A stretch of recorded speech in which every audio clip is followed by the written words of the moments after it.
असलेलं जे मानसिक ताणतणाव जो आहे तो कमी झाला पाहिजे. आणि तो कमी करत असताना की त्याने आपल्या जे काय बहुमूळ अशा प्रकारचा एक संदेश दिलेला आहे की आपल्या जवळ असलेले जे काही गॅजेट आहे, मोबाईल असेल, घरातील टीव्ही असेल, जे काय असेल ते स्मार्ट वॉच हे सगळं बंद ठेवणार 1 महिना 2 महिन्यासाठी.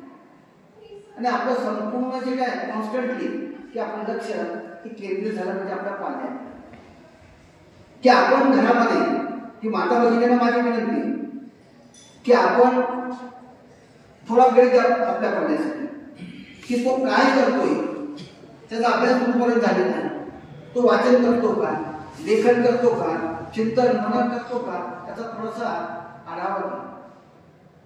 मी या ठिकाणी आपल्याला निक्षूळपणे या ठिकाणी सांगू इच्छितो की माझ्या शाळेमध्ये सर्व विषयाचा अभ्यासक्रम पूर्ण झालेला. मी सुद्धा मुख्याध्यापक म्हणून काही शिक्षक म्हणून सांगतो, मी याला शिकवतो.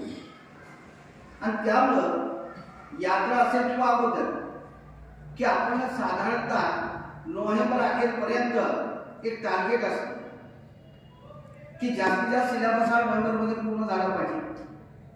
जर राहिला तर डिसेंबरपर्यंत राहायला पाहिजे, पूर्ण झाला पाहिजे की जेणेकरून आपल्या जानेवारीमध्ये या ठिकाणी यात्रा असते, आणखी काय